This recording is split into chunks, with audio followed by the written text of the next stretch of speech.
안녕 식구들, 안녕하세요 여러분. 더 나은 일상을 위한 필수 개념 전해드리는 개념 있는 희애입니다. 여러분, 벌써 12월입니다. 올해가 다 갔다고 마냥 슬퍼할 때가 아니에요. 우리 해야 될 일이 있잖아요. 이번 달을 어떻게 보내느냐에 따라서 세금 폭탄을 맞을 수도 있고 13월에 월급, 13월에 보너스를 받을 수도 있습니다. 개념 있는 희애씨 채널에서는 연말정산 준비 영상 항상 같이 해왔었는데요. 올해는 정말 마음먹고 이때까지 쌓아온 연말정산 영상 제대로 한번 업데이트를 해보려고 합니다. 그 첫 번째로 연말정산이 뭔지부터 기초부터 차곡차곡 다져갈 거고요. 나는 연말정산 해봤다, 궁금한 것만 쏙쏙 골라서 보겠다 하시는 분들은 조금만 기다려주세요. 13월의 월급? 야, 너도 할 수 있어. 우리 급여 명세서를 생각을 해보자고요. 급여 명세서에 예를 들어서 내가 받을 급여가 300만 원이라고 찍혔다면 내 통장에 300만 원 다 찍히나요? 아니잖아요. 무슨 세, 세금 뭐 이것저것 떼고 나면은 300 들어올 게 250, 200 이렇게 쭉쭉쭉쭉 내려가잖아요. 그 중에서 연말정산은 소득세를 돌려받는 과정입니다. 국세청에서 소득세를 더 많이 떼갔다면 아이고 미안합니다, 돌려드릴게요 라고 환급을 해주고요. 덜 떼갔다면 손희애씨 더 내놓으세요, 야속하게도 세금을 더 걷어갑니다. 우리가 보통 13월에 월급, 14월에 보너스라고 부르는 거는 더 많이 내셨네요, 죄송해요, 돌려드릴게요 라고 우리한테 환급을 해주는 그런 그림이라고 생각하시면 됩니다. 근데 헷갈리는 게 하나 있어요. 이름이 연말정산이잖아요. 그렇다고 해서 연말 진짜 12월에 하는 정산이 아니고요. 연말까지 이 귀속 연도 2023년도가 꽉 채워질 때까지 기다렸다가 그 다음 해 1월에서 2월에 걸쳐서 하는 게 연말정산이에요. 그러니까 2023년도 귀속 연말정산은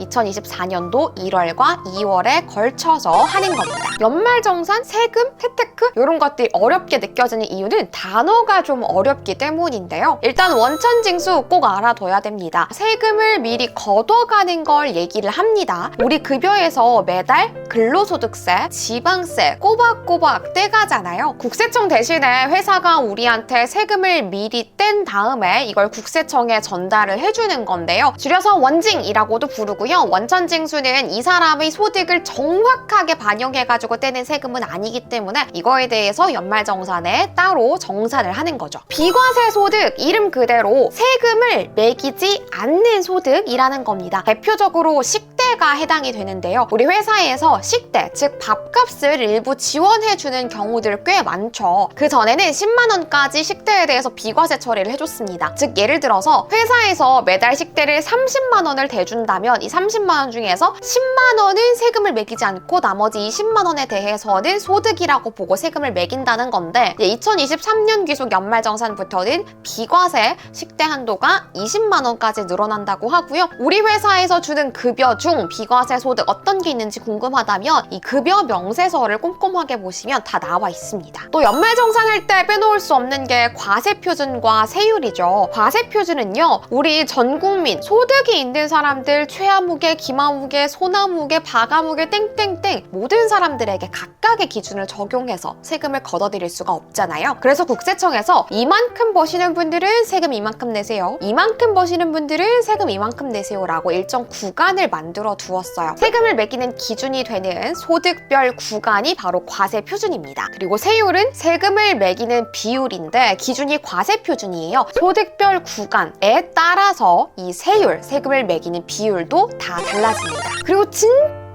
꼭 알아야 되는 게 연말정산에서 소득공제와 세액공제 모른다? 이거는 얘기가 안 돼요. 여러분들이 빵을 사기 위해서 빵집에 갔어요. 그런데 그날 주인 아줌마가 기분이 좋았던 거예요. 5,000원짜리 빵을 샀는데 아우 기분이다, 이거 5,000원짜리로 바코드 안 찍고 제가 3,000원짜리로 찍어줄게요 라고 계산의 대상값을 낮춰서 적용을 해주셨습니다. 여기서 제가 통신사 할인 포인트도 사용할게요 라고 얘기를 했어요. 그래서 이 3,000원짜리 빵에 통신사 포인트 10%까지 적용해가지고 저는 2,700원을 내고 5,000원짜리 빵을 먹었습니다. 계산의 대상 자체의 파이를 줄여줬습니다. 이게 소득공제고요. 제가 통신사 포인트를 사용했잖아요. 10% 할인을 적용해서 2,700원을 냈죠. 이때 300원이 차감된 게 세액공제입니다. 세금으로 돌아오자면 우리의 세금을 매기는 기준이 되는 과세표준의 구간을 줄여주는 게 소득공제고요. 손희애씨 세금 이만큼 내십시오 라고 계산돼 나온 산출세 그 자체에서 직접적으로 마이너스를 하는 게 세액공제입니다. 지금 당장 하셔야 되는 숙제를 하나 드리겠습니다. 벌써 12월 초잖아요. 연말정산 미리 보기 페이지가 이미 열려 있습니다. 연말정산 미리 보기라는 건 연말정산 내가 돌려받게 될지 혹은 더 내게 될지 미리 가늠을 할 수 있는 서비스예요. 본인 인증하고 들어가시게 되면 1월부터 9월에 대해서는 실질적인 내 지출 내역들이 반영이 돼 있을 거고요. 10월, 11월, 12월은 공란으로 비워져 있을 거예요. 10월, 11월은 이미 지났으니까 실제 사용한 내역 입력해 주시고요. 12월은 아직 다 마무리가 안 됐으니까 예상 금액을 넣어주세요. 그러면 앞으로 12월 한 달 동안 어떻게 살아가야 될지, 한 푼이라도 더 돌려받으려면 어떻게 해야 될지 전략이 대략적으로나마 나올 겁니다. 실제로 연말정산 미리 보기 페이지에서 전략을 제시해주기도 하고요. 우리 다음 영상 볼 때까지 연말정산 미리 보기 하는 거 꼭 약속 지켜요. 야, 13월의 월급 너도 할 수 있어. 그럼 우리 다음 영상에서 또 만나요. 안녕!